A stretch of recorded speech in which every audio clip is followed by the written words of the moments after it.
శ్రమలందు నీవు శోధింపబడగా శోకించి శుష్కింతువా. శ్రమ సేవకుడేసుని సిలువను స్మరించుచు సాగించు నీ పయనము. స్థిర విశ్వాస విజయ గమనము.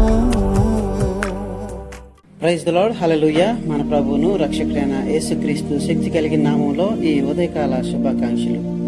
ఈరోజు దేవుని వాక్యము, దుఃఖపడువారు ధన్యులు, వారు ఓదార్చబడుదురు. మత్తయి సువార్త 5వ అధ్యాయము 4వ వచనం. ప్రియులారా, మనకి అతి విచారకరంగా అనిపించిన రోజులే అతి శ్రేష్టమైన రోజులు.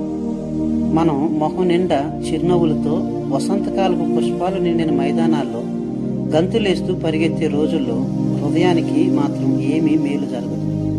ఎప్పుడు ఉల్లాసంతో ఉత్సాహంతో ఉండే ఆత్మ జీవితపు లోతుల్ని తరచి చూడదు. అలాంటి స్థితిలో ఉండాల్సిన ఆనందం, సంతృప్తి ఉన్నాయి, కానీ హృదయం మాత్రం ఎదగదు.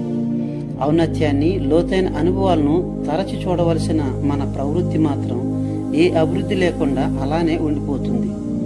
జీవితం కొవ్వొత్తిలాగా గుడ్డిగా వెలిగి చివరి దాకా కాలిపోతుంది. దానికి నిజమైన సంతోషపు దగదగలు ఉండవు. ఆత్మీయ అభివృద్ధి, ఆనందము, ఆశీర్వాదాలు మనం పొందుకోవాలంటే దుఃఖ దినాలను దాటుకుంటూ పోవాల్సిందే. యోబు బూడిదలో కూర్చొని తనకి వాటిల్లిన శ్రమ గురించి హృదయాన్ని క్షీణింపజేసుకుంటూ ఉన్నప్పుడు ఆత్మీయ లోతుల్ని అర్థం చేసుకోగలిగాడు. యోబు యొక్క జీవితం నీ నా బ్రతుకు లాంటిదే, కాకపోతే అది పెద్ద అచ్చుల్లో రాయబడింది.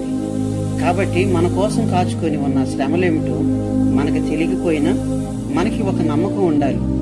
యోబు తనను చుట్టుముట్టిన నికృష్ట స్థితిలో పోరాడిన రోజులే ఆయన్ని మనం మాటి మాటికి గుర్తు చేసుకునేలా చేస్తాయి. ఆ శ్రమలు యోబుకి రాకపోయినట్లయితే ఆయన పేరు జీవగ్రంథంలో రాయబడేది కాదేమో.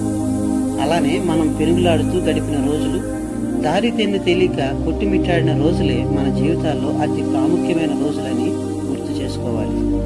దుఃఖపడువారు ధన్యులు. చలికాలపు సుదీర్ఘమైన రాత్రుల అంధకారంలోనే చుక్కలు కాంతివంతంగా ప్రకాశిస్తాయి. కొన్ని కొండపూలు మనం ఎక్కలేని ఉన్నత శిఖరాలపైనే వింత రంగులతో విరబోస్తాయి.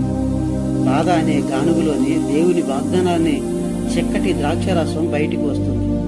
చింతాక్రాంతుడైన యేసు తత్వం ఎలాంటిదో దుఃఖాలను రుచి చూసిన వాడికే అర్థమవుతుంది. కాబట్టి ప్రేమించులారా, మన యొక్క జీవితంలో సూర్యకాంతి ప్రవేశించడం లేదు, కానీ ఇప్పుడున్న మబ్బు పట్టిన స్థితిలో కూడా మనందరికీ తెలియని మేలు ఒకటి ఉన్నదనేది అర్థం చేసుకోవాలి. ఎందుకంటే కొంతకాలం ఎండలు కాస్తాయి, నేలంతా ఎండిపోయి ఎడార్లా తయారవుతుందేమో, కానీ దేవుడికి అంతా తెలుసు. సూర్యుడు, మబ్బులు ఆయన చేతుల్లోనే ఉంటాయి. ఆయన కావలసినప్పుడు సంతోషాన్ని, ఆనందాన్ని, సంతోషకరమైన వాన జల్లును కూడా ఇవ్వగలిగే శక్తి ఆయన దగ్గర ఉన్నది.